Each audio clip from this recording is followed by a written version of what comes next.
तो आज GIT, gastro intestinal tract, liver और बिलियरी ट्रैक्ट,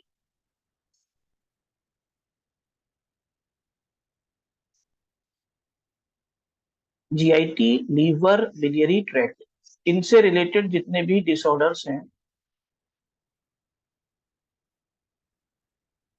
उनको हम वन बाय वन कवर करेंगे। ठीक है, one by one.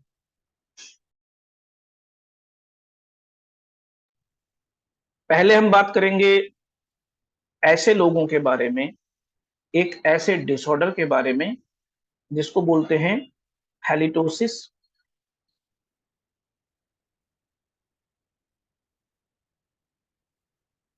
Halitosis bad breath भी कहलाती है, या बदबूदार सांस भी कहते हैं हिंदी में। ठीक है ना, तो बैड ब्रेथ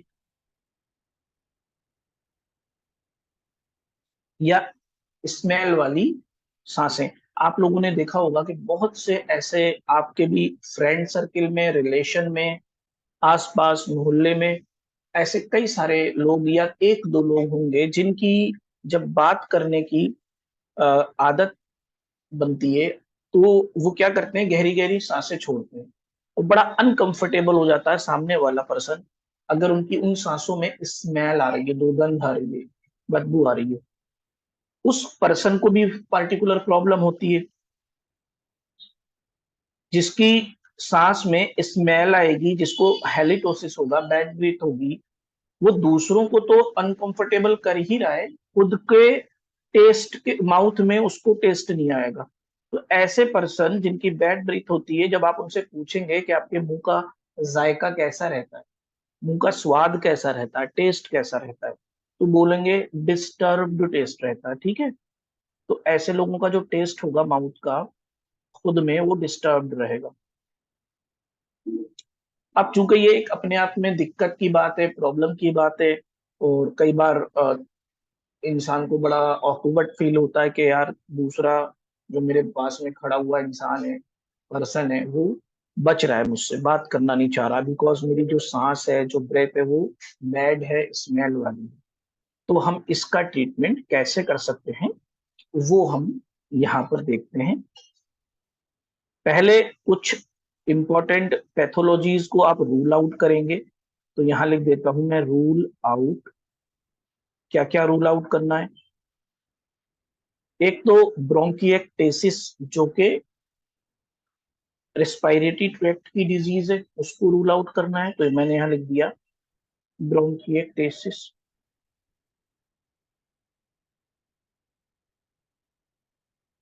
ठीक है, डायलिटेशन हो जाता है इसमें ब्रोंक्यूल्स का।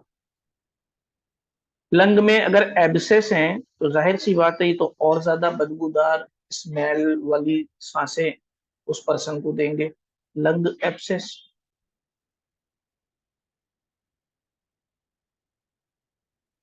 अगर किसी को राइनाइटिस है, इंफ्लेमेशन है नोज के अंदर, और खासतौर से एट्रोफिक राइनाइटिस, जो कि एक टॉपिक है ईएनटी का, और ईएनटी मैं पढ़ा रही हूँ आपको, तो ईएनटी में एट्रोफिक राइनाइटिस में आपको बताऊंगा क्या होता है डिटेल में। ठीक है, यहाँ पर आपको रूल आउट करना है एट्रोफिक राइनाइटिस। बहुत से ऐसे भी पेशेंट आपको मिलेंगे जिनके होंठ बहुत सूखते हैं, उनका गला बहुत सूखता है, या उनका मुंह बहुत सूखता है। तो आपसे वो बोलेंगे सर मेरा माउथ बहुत ड्राई होता है। ठीक है, तो जिनका माउथ ज्यादातर ड्राई रहता है, सलाइवा कम बनता है, उन लोगों की सांसें भी स्मेल वाली हो जाती हैं।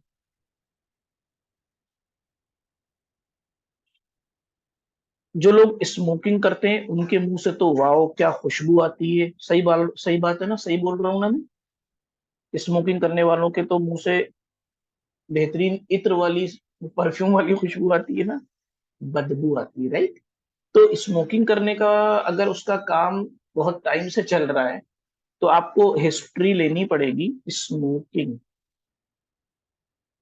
ठीक है, तो बड़े बड़े अच्छे किंग स्मोकिंग के चक्कर में फकीर हो गए, बर्बाद हो गए, कैंसर हो गया, डेथ हो गई, बीमार हो गए, एंड सो ऑन।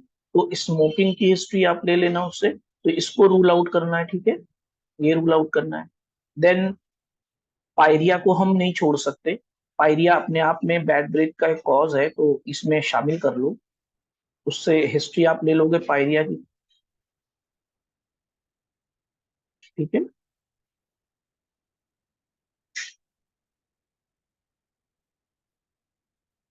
पायरिया, इसकी हिस्ट्री ले लोगे। अगर किसी पेशेंट का लीवर काम नहीं कर रहा है, हेपेटिक फेल्योर हो रखा है, तो उसके सांसों में मछली जैसी दुर्गंध आएगी। हेपेटिक फेल्योर,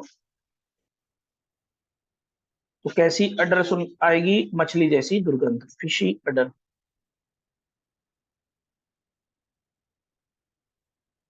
मछली जैसी बदबू आएगी।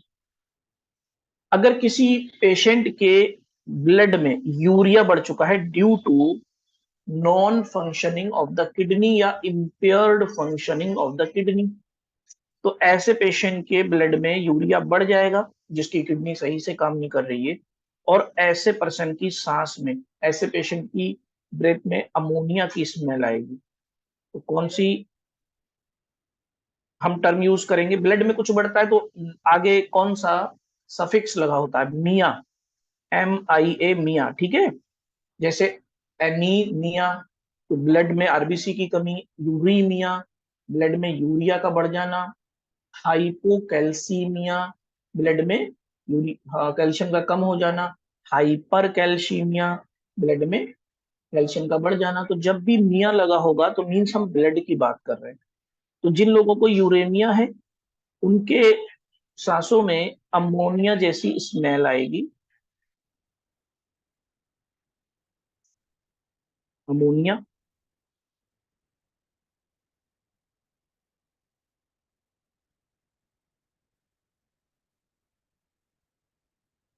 तो हेपेटिक फेल्योर में फिशी ऑर्डर देगी, यूरेमिया में अमोनिया की स्मेल आएगी। अगर किसी को DKA हो रखा है, डायबिटिक कीटो एसिडोसिस, शॉर्ट में इसको बोलते हैं DKA, जैसे ही DKA का पेशेंट आपसे बात करेगा, उसकी जो सांस होगी उसमें आपको फ्रूटी स्मेल आएगी, फलों की स्मेल, फ्रूटी। अब ये फ्रूटी पीने वाली फ्रूटी है या फ्रूट्स वाली फ्रूटी है? हम्म फ्रूटी कौन सी वाली है, फ्रूटी जो आता है सॉफ्ट ड्रिंक वो वाली, या जो फलों की मंडी होती है, जैसे आप कभी फल मंडी में गए हो, कोई लोग गए हैं? Good, very good, fruits. अगर आप में से कोई कभी फल मंडी गया हो, जहाँ ढेर सारे फल बिकते हो, कहीं सेब बिक रहे हैं, कहीं अमरूद बिक रहे हैं, कहीं कोई और फल बिक रहा है, तो उसमें बड़ी अच्छी खुशबू आती है ना, स्मेल्स आ रही होती हैं डिफरेंट डिफरेंट फलों की। तो जिस पेशेंट के अंदर DKA हो रखा है, उसके सांसों में फ्रूटी अडर आएगी। तो देखो, तीन बीमारियां तो आप खाली सांसों से पता लगा सकते हो। फिशी, अगर अडर है तो क्या हो रखा है, हिपैटिक फेल्योर, अमोनिया जैसी स्मेल आ रही है, तो चांसेस हैं कि उसके ब्लड में यूरिया का अमाउंट नॉर्मल लेवल से ज्यादा हो गया है। और फ्रूटी अडर है तो इसका मतलब पेशेंट को डायबिटिक कीटो एसिडोसिस हो रखा है, ठीक है ना। अब ये तो हो गए परमानेंट ऑर्डर, परमानेंट बदबू, परमानेंट स्मेल। कभी कभी ऐसा भी होता है कि आपने देखा होगा प्याज खाने के बाद जब किसी ने आपसे बात की होगी तो उसकी स्मेल अच्छी या बुरी, कौन सी आप कैटेगरी में रखोगे? प्याज खाते हैं जो लोग, ऑनियन खाते हैं, सलाद खाते हैं, सैलड, बैड ब्रेथ है ना। तो ये जो ऑर्डर होगी या ये जो हेलिटोसिस होगी, ये टेम्परेरी हेलिटोसिस है या परमानेंट हेलिटोसिस है? The answer is temporary. तो कौन कौन सी ऐसी चीजें हैं जो टेम्परेरी ऑर्डर दे सकती हैं, उसको देख लेते हैं। इसे बोलते हैं हम ट्रांजिएंट या टेम्परेरी अडर, ट्रांजिएंट या टेम्परेरी अडर, ठीक है ना। तो ट्रांजिएंट,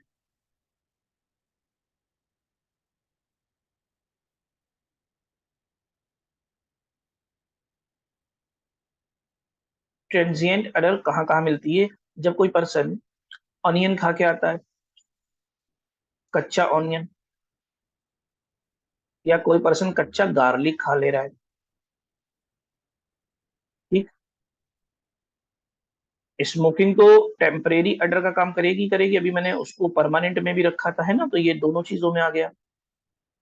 और कई बार जो ड्रग्स होती हैं, कई बार ड्रग इंड्यूस्ड स्मेल होती है ड्रग्स। आप लोगों में से शायद किसी ने मछली के तेल के कैप्सूल, ये जो टर्म चलता है सोसाइटी में, आम लोग बोलते हैं कॉमन लैंग्वेज में, मेडिकल पे जाकर कहते हैं वो मछली के तेल वाला कैप्सूल दे दो, है ना, ओमेगा 3 फैटी एसिड वाले कैप्सूल, फिशी ऑयल वाले कैप्सूल। तो उसको खाने के बाद, या एक डिबिका डेक्सामिन करके बहुत ही प्यारा सा मल्टीविटामिन कॉम्बिनेशन है, 30 कैप्सूल्स का, बड़ा ही सस्ता पड़ता है, गरीब इंसान के लिए तो अमृत है। उसका नाम है बीका डेक्सामिन। ठीक है, बीका डेक्सामिन। एक शीशी होती है, उसमें 30 कैप्सूल होते हैं। तो मल्टीविटामिन होते हैं और भी कई चीजें होती हैं उसमें। आप उस कैप्सूल को खाना, कोई नुकसान की चीज तो है नहीं, फायदा ही करेगी। उसको खाने के बाद देखना, जब आपको बर्पिंग होगी, डकार आएगी, तो बड़ी अजीब सी स्मेल आएगी, आप खुद नहीं पसंद करोगे और सामने वाले को भी अनकंफर्टेबल लगेगा। तो ये कहलाएगी ड्रग इंड्यूस्ड ट्रांजिएंट अडर, ये परमानेंट नहीं है। जैसे वो कैप्सूल एब्जॉर्ब हो जाएगा ब्लड में, अडर बंद हो जाएगी। मेरी बात समझ में आ गई? गुड। कई बार क्या होता है, दारू पीने वाले के मुंह से अच्छी स्मेल आती है? नहीं, बदबू आती है, राइट। अल्कोहल इनटेक करने के बाद अच्छी अडर नहीं आएगी। बट ये अडर ट्रांजिएंट होगी या परमानेंट होगी? दारू पीने वाले के मुंह से जो आ रही है, ट्रांजिएंट होगी ना, थोड़ी देर में जैसे उस अल्कोहल का अब्जॉर्प्शन हो जाएगा, तो वो मेटाबोलाइज होकर अल्कोहल बाहर निकल जाएगा, अडर चली जाएगी, राइट। एक ड्रग होती है जिसको कहते हैं आइसोसोर्बाइड डाई नाइट्रेट। सॉर्बिट्रेट का नाम सुना है? सॉर्बिट्रेट जुबान के नीचे रखी जाती है, सब लिंगुअल, जल्दी से रखो, अटैक आ गया, अरे। ठीक है, आप में से किसी ने हॉस्पिटल में जरूर देखा होगा। तो ये जो होता है आइसोसोर्बाइड डाई नाइट्रेट, ये भी बहुत स्मेल देता है, लेकिन ये भी ट्रांजिएंट है। जैसे ही ड्रग का एब्जॉर्प्शन हो चुका होगा, माउथ से ड्रग के सारे मॉलिक्यूल ब्लड में आ जाएंगे, तो माउथ से स्मेल आना बंद हो जाएगी, तो ये भी ट्रांजिएंट है। ठीक है, तो ये आपको परमानेंट और ट्रांजिएंट इन दोनों अडर को रूल आउट करना है। अब हम ट्रीटमेंट पे आते हैं। इतनी बात समझ में आ गई हो तो टिक लगा दो, देन अपना बात करते हैं ट्रीटमेंट पार्ट की, कि अब आप हेलिटोसिस के पेशेंट को गुड ट्रीटमेंट क्या दोगे। तो यहाँ लिख देते हैं ट्रीटमेंट।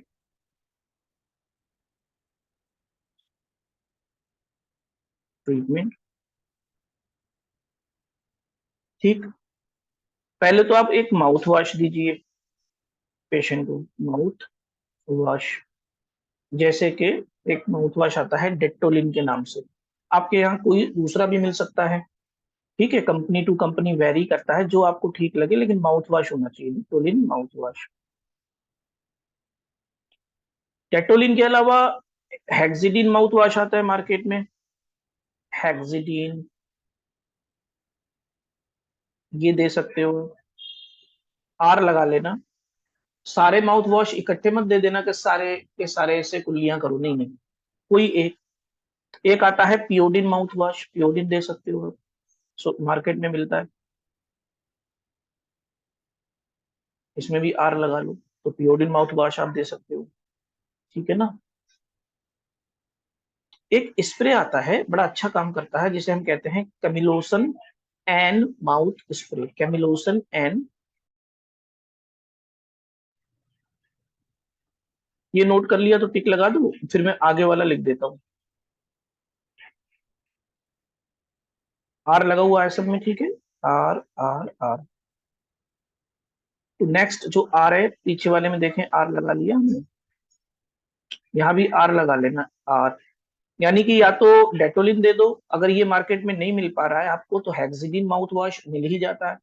ये नहीं मिल पा रहा तो पियोडिन दे दो, पियोडिन नहीं मिल पा रहा है तो कैमिलोसन एंड माउथ स्प्रे दे दो। बहुत से लोग कुल्लियां करना बड़ा झंझट का, बड़ा उलझन का काम समझते हैं, कहते हैं डॉक्टर साहब यार कुछ स्प्रे स्प्रे लिख दो, ये सब कुल्लियां वुल्लियां नहीं हो पाएंगी हमसे। तो आप उसको ये वाला स्प्रे दे सकते हो कि भाई मुंह पे स्प्रे मार लेना, और क्या कर सकते हैं। तो कौन सा वाला है, ये देखो।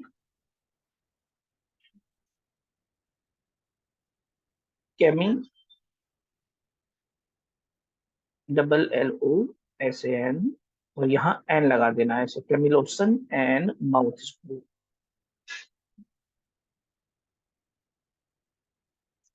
और ये माउथ स्प्रे कितने पफ्स, कितने पुश मारने हैं उसे? 2 पुश एक बार में, एक बार में 2 पफ्स, 2 पफ्स। और कितनी बार? 2 टाइम्स डेली। समझ में आया? यानी कि कितने पफ्स हो गए टोटल, कितने पफ्स हो गए? 2 पफ सुबह में स्प्रे किया उसने माउथ में, और 2 पफ्स शाम में स्प्रे किया माउथ में, तो टोटल कितने पफ्स हो गए? 4 पफ्स हो गए। Very good. अब थोड़ा सा, कई बार क्या होता है कि जो एंटीबायोटिक होती है वो बैड अडर को कम करने में रोल प्ले करती है, उसमें टेरामाइसिन का कैप्सूल अच्छा काम करता है। तो आप क्या करोगे, एक कैप्सूल ऐड कर देना, प्रिस्क्रिप्शन खूबसूरत लगेगा, आपका पर्चे में लगेगा कि आपने कोई दवा लिख के दी है। वरना खाली एक माउथ वॉश लिख के कह दोगे जाओ माउथ वॉश करो, तो पेशेंट कहेगा यार डॉक्टर को कुछ आता वाता नहीं है, एक ही दवा लिख के दी है, दूसरी लिखी नहीं। तो हम क्या करेंगे, उसको और फायदा पहुंचाने के लिए कैप्सूल देंगे टेरामाइसिन का।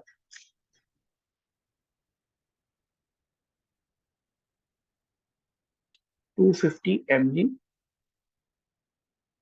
ठीक है। और ये देंगे कैसे हम? QID 4 बार, QID। सुबह 6 बजे, फिर शाम को, दोपहर को 12 बजे, फिर शाम को 6 बजे, फिर रात को 12 बजे। 6 12 6 12 ऐसे करके आप उसको शेड्यूल बता देना। अब वो अनकंफर्टेबल फील करे तो कहना ठीक है भाई, अगर 4 बार नहीं ले सकते बाई द वे, तो कम से कम 3 बार तो ये एंटीबायोटिक जरूर ले लेना। और देना कितने दिन है? Into 5 days, 5 days.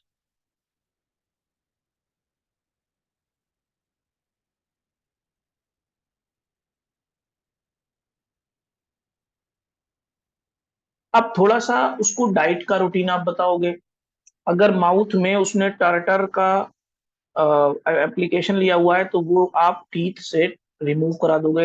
होता ना, बहुत से लोग दांतों को सीधा करने के लिए वो फिटिंग कराते हैं डेंटिस्ट से, देखा है ना आप लोगों ने? यस या नो? देखा है कि नहीं देखा है? डेंटिस्ट ने अक्सर वो तार लगा देता ना, गुड, तो उसे टार्टर बोलते हैं, वो हटवा देना है आपको। तो एडवाइस क्या दोगे उसको? कहोगे देखो भाई ये तो मेडिसिन हो गई,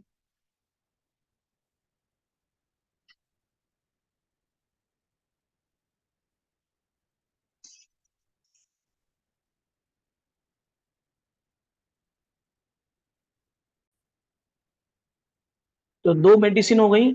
एक मेडिसिन हो गई आपकी माउथ वॉश, क्योंकि वो जरूरी है मुंह में दुर्गंध हटाने के लिए। और दूसरी जो मेडिसिन है वो है एंटीबायोटिक टेरामाइसिन। लेकिन इसके साथ साथ हम उसको और क्या देंगे? पेंटोप का कैप्सूल, पेंटोब्राजोल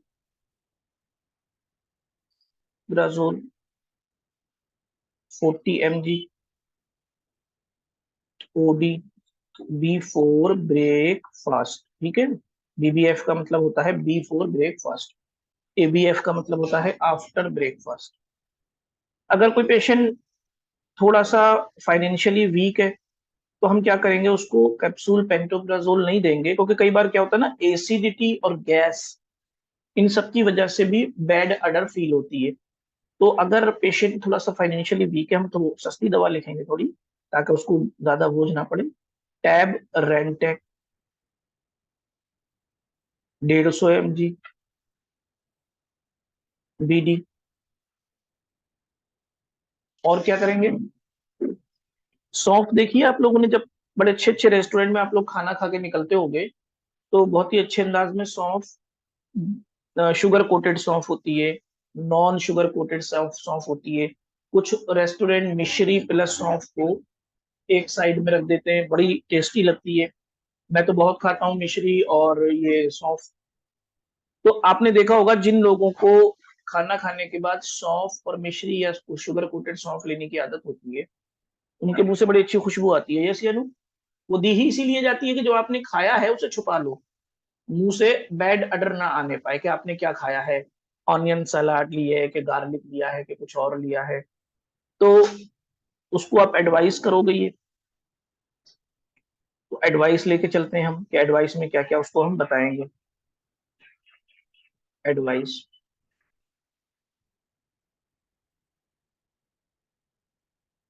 एडवाइस एक तो remover of tartar from teeth, तो पहले तो वो हटवा दो, डेंटिस्ट वाला जो चीज डेंटिस्ट वाली उसने अप्लाई की हुई है वो हटवा दो, removal of tartar from teeth. दूसरा, जो लोग ज्यादा ऑयली फूड लेते हैं, ज्यादा तला भुना खाते हैं, ज्यादा फैट डाइट में लेते हैं, उनके भी स्मेल आती है, ठीक है। तो आपको क्या करना है कि पेशेंट को बोलना है कि भाई ज्यादा फैटी डाइट को अवॉइड करो, तो avoid fat in diet, avoid fats in diet.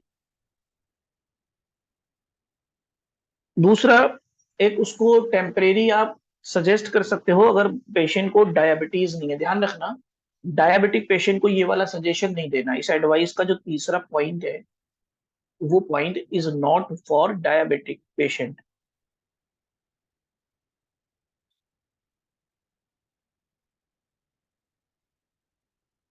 Avoid fats in diet.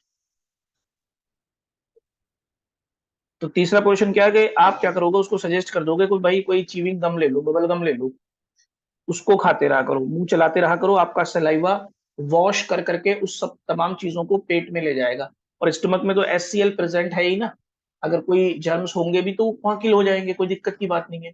तो जितनी भी चीजें मुंह में होंगी, च्युइंगम खाने से बार बार सलाइवा निकलेगा, बार बार एक तरह से क्लीनिंग हो जाएगी माउथ की, आपको पता है।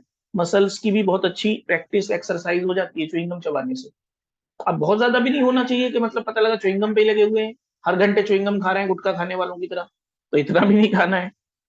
पता है आपको कि नहीं, आप लोगों ने च्युइंगम चबाया होगा तो चबाते चबाते मुंह थका है कि नहीं, फटीग आई है कि नहीं जबड़ों में, यस या नो? यस। तो अपने आप में बड़ी गुड एक्सरसाइज है च्युइंगम को चबाना। अब उससे दो फायदे होते हैं, एक तो जॉ जो है हमारा, जबड़ा जो है हमारा, उसकी मसल्स जो है उनका एक्सरसाइज हो जा रही है। और दूसरा, जब च्युइंगम चबाओगे तो सलाइवा निकलेगा, और सलाइवा क्या करेगा, माउथ की क्लीनिंग करेगा काफी देर तक। जब तक च्युइंगम मुंह में रहेगा तब तक क्लीनिंग होगी। तो एक ये बहुत ही अच्छा ऑप्शन है, बट ये डायबिटिक पर्सन को नहीं देना है क्योंकि उसमें शुगर होती है। तो gum chewing gum or boiled sweets,